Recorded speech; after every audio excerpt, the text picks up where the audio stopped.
को लाइक और सब्सक्राइब करें और बेल आइकन दबाना ना भूलें।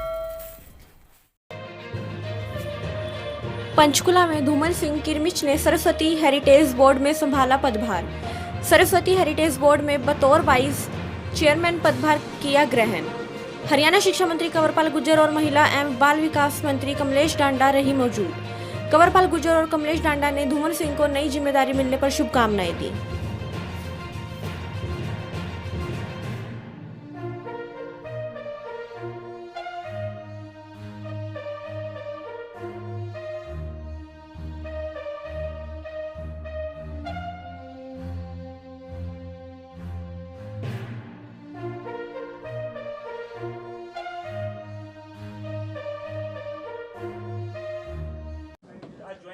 सरस्वती हेरिटेज के जो हमारे डिप्टी चेयरमैन धूमल सिंह किरमिच जी बने, तो उसको मैं इनको बहुत बहुत बधाई देता हूँ।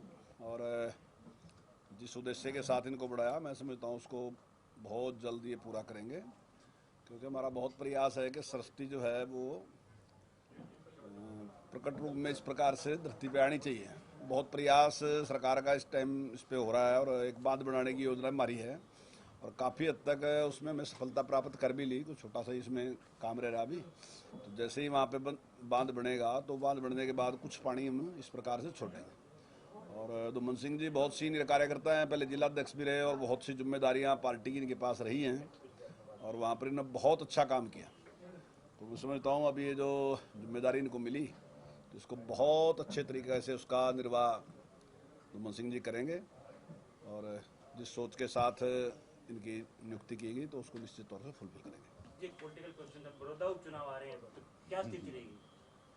देखिए, बड़ौदा उपचुनाव में जिस प्रकार से डेवलपमेंट सरकार ने कराई, उससे पहले वहाँ कांग्रेस का राज रहा। लगातार 3 प्लान से कांग्रेस जीत रही है और उससे पहले वहाँ लोकदल जीतता रहा। और जिस प्रकार से लोग कहते हैं कि डेवलपमेंट नाम की कोई चीज़ नहीं है, तो जिम्मेदार कौन है? तो निश्चित तौर से कांग्रेस जिम्मेदार है, लोकदल जिम्मेदार है। लेकिन हमारी सरकार में जितने काम वहाँ हुए हैं और लगभग सारे काम फाइनल कर दिए, वहाँ लगभग सभी काम चल रहे हैं। तो जो ये लीडर हैं बोलने वाले कुछ ही बोलते हैं, लेकिन आम जनता जो वोट देती है ना जी, वो डेवलपमेंट पे वोट देती है, क्योंकि उसको तो उससे लेना देना। जो आदमी किसी पार्टी से डाहो तो पार्टी के साथ ही रहेगा, जो कांग्रेस के साथ है कांग्रेस के साथ रहेगा, जो लोकदल के साथ है लोकदल के साथ रहेगा, जो बीजेपी का है बीजेपी के साथ है।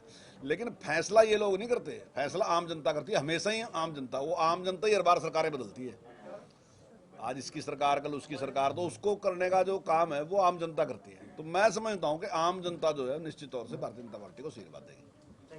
चेयरमैन साहब ज्वाइनिंग करवाई है गुर्जर साहब ने आपकी बने, तो कैसे इस बोर्ड को आगे बढ़ाएंगे आप? जी आज आज हमारे बड़े भाई, हमारे मार्गदर्शक कंवरपाल जी गुर्जर जो हमारे शिक्षा मंत्री भी हैं और हमारे ये जो डिपार्टमेंट है इनके पर्यटन के मंत्री भी हैं, और कमलेश जी डांडा हमारी मंत्री हैं प्रदेश की, और भारत भूषण जी भारती व सभी कार्यकर्ता यहाँ पर आज इस शुभ अवसर पर शामिल हुए हैं। मैं सबसे पहले तो आप सबको और इनको बधाई देता हूँ और शुभकामनाएं भी देता हूँ। और माँ सरस्वती की सेवा करने की जो जिम्मेवारी संगठन ने, माननीय मुख्यमंत्री जी ने, माननीय मंत्री जी ने मुझे दी है, प्रयास रहेगा जैसा कि इनका मानना है कि हम माँ सरस्वती को एक तरह से दोबारा से प्रवाहित हमने इस क्षेत्र में करनी है, क्योंकि अगर ऐतिहासिक और ऋग वैदिक दृष्टि से देखें तो गंगा यमुना सरस्वती का हर ऐसा कोई स्रोत किसी भी तरह का जितना भी ऐतिहासिक है, सब में इनका विवरण आता है।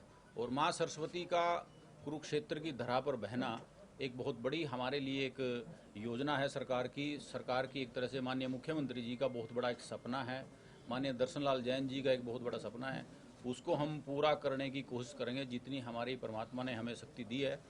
और जैसा कि मुझे लगता है कि काफ़ी काम हो भी चुका है।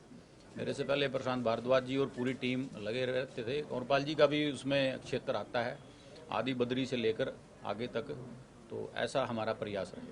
सरस्वती माता को छोड़कर और आपकी क्या प्राथमिकता? हमारी सरस्वती माता को बहाने के साथ साथ एक पर्यटन की दृष्टि से हम माननीय मुख्यमंत्री जी एक जब से सरकार बनी कोशिश की कि हम किस तरह से टूरिज्म को भी बढ़ाएं।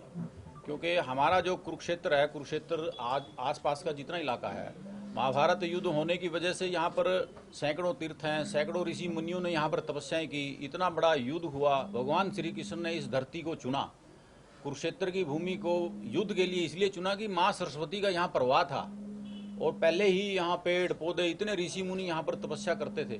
तो उसका सबसे बड़ा कारण ये था और उसी बात को हम आगे लेकर कि हम टूरिज्म के लिहाज से किस तरह से हम लोगों को, पूरे देश के टूरिस्ट को हम यहाँ पर खींच पाए, ये हमारी कोशिश रही।